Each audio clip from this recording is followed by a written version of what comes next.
کہاں کہاں انسان جاتا ہے. یہ اس دنیا میں محنت اور مشقت.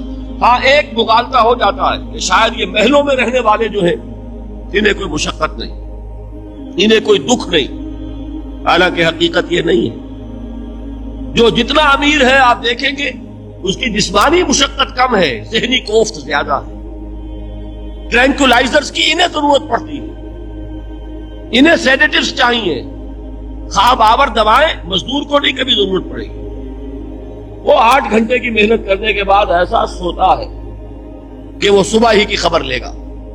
اور یہ وہ لوگ ہیں کہ جن کو ہپنوٹکس, خواب آور دوائیاں, سیڈیٹیوز, مسکن ادویات, یہ سارا لیبنیم اور یہ ویلیم اور یہ فلاں اور یہ فلاں, یہ کہاں جاتے ہیں؟ ذہنی سکون اور اطمینان انسان کو حاصل نہیں.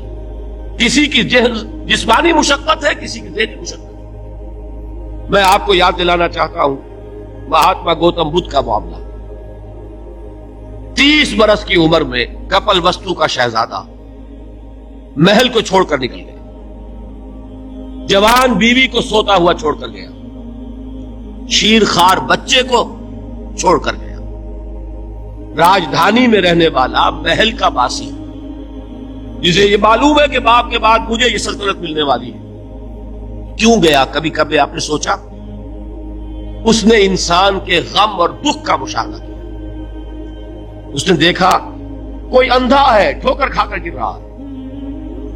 کوئی والدین کھڑے ہوئے رو رہے ہیں اور ان کی نگاہوں کے سامنے ان کا نہایت محبوب بچہ دم توڑ رہا ہے اور وہ کچھ نہیں کر سکتا. اس نے سوچا یہ صدمہ کیوں ہے انسان کا, یہ دکھ اس کا مقدر کیوں ہے؟ اس صدمے سے, اس دکھ سے نجات پانے کی بھی کوئی شکل ہے کہ نہیں ہے؟ انسانوں کی ایک عظیم اکثریت, شاہ ولی اللہ دہلوی رحمت اللہ علیہ کے الفاظ ہیں کہ وہ لدو اونٹ اور کولو کا بیل بن کر زندگی بسر کرتی ہے. جو 8 گھنٹے تک اینٹیں ڈھو رہا ہو, اس شخص کا تصور کیجیے آپ, وہ واقعی انسان ہے یا حیوان بن گیا ہے؟ اور 8 گھنٹے کی اس محنت کے بعد بھی ہو سکتا ہے کہ 2 وقت کی روٹی اسے پوری نہ ملے. اور یہ تو ہو سکتا ہے, نہیں ہوتا ہے, کہ اگر بچہ بیمار پڑ گیا ہے تو شاید کوئی برتن بیچے بغیر اس کی دوا کا سامان نہ کر سکے. ایسا شخص کتنے بوجھوں تلا دبا ہوا ہے, کتنی مشقت کے اندر پسا ہوا ہے. لدو اونٹ اور کولو کا بیل انسانوں کی عظیم اکثریت کی سطح پر زندگی بسر کرتی ہے. لیکن آپ کو معلوم ہے کہ کولو کے بیل کے لیے مشقت ہی مشقت ہے, اس کے احساسات یہ نہیں ہے جو کہ ان سے انسان کو جو صدمہ پہنچتا ہے. ایک بیل کو اس سے کوئی غرض نہیں کہ اس کا کوئی بچہ بھی تھا کہ نہیں تھا, اس کو کوئی بخار ہوا ہے یا کیا ہوا ہے. اس صدمے سے وہ بیل بچا ہوا ہے. گھوڑے کو کوئی پتا نہیں کہ میرا بھی کوئی اولاد میری ہے یا نہیں ہے, اور مجھے اس کا کوئی صدمہ ہے یا دکھ ہے, کوئی پتا نہیں. لیکن انسان کا معاملہ یہ ہے کہ والدین کو جو جو دکھ دیکھنے پڑتے ہیں اپنے بچوں کے, اپنی اولاد کے. رات کی نیند ہے حرام ہے اس لیے کہ بچہ بخار میں تپ رہا ہے یا درد سے تڑپ رہا ہے, لہذا نہ ماں سو سکتی ہے نہ باپ سو سکتا ہے. میں نے ایک موقع پر دیکھا لاہور میں کیروسین آئل, اس زمانے میں ابھی سوئی گیس نہیں آئی تھی, اور اکثر و بیشتر جو ہے یہی مٹی کا تیل جو ہے ایندھن کے طور پر استعمال ہوتا تھا, اس کی شارٹیج ہو گئی تھی.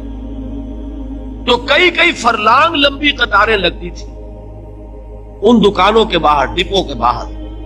اور ایسے منظر بھی کہ ایک خاتون برقع پوش, ایک گود میں بچے کو لیے ہوئے, ایک کی انگلی پکڑے ہوئے, بوتل ہاتھ میں لیے ہوئے تیل کے لیے, اور کئی گھنٹے کھڑی ہے دکان. یہ مشقت انسان جھیلتا ہے کہ نہیں؟ غالب نے اس کا نقشہ کھینچا ہے کہ رنج سے خوگر ہوا انسان تو مٹ جاتا ہے رنج. مشکلیں اتنی بڑی مجھ پر کہ آسان ہو, ہم بھول جاتے ہیں. ورنہ واقعہ یہ کہ قلب حساس ہو اگر, اور قید حیات و بند غم اصل میں دونوں ایک ہیں. موت سے پہلے آدمی غم سے نجات پائے کیوں.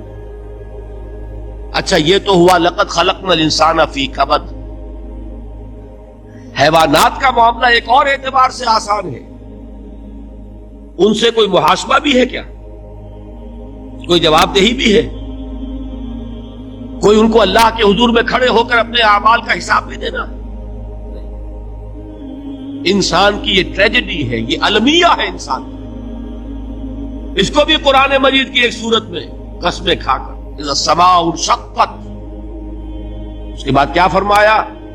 یا ایھا الانسان انک کادح الی ربک کدحا فملاقیہ، اے انسان تیرا المیہ، تیری ٹریجڈی اس سے کہیں بڑھ کر ہے، تجھے صدمے پر صدمے جھیلتے ہوئے، مشقت پر مشقت برداشت کرتے ہوئے ایک روز اپنے رب کے حضور میں بھی کھڑا ہونا ہے، جواب دہی بھی کرنا۔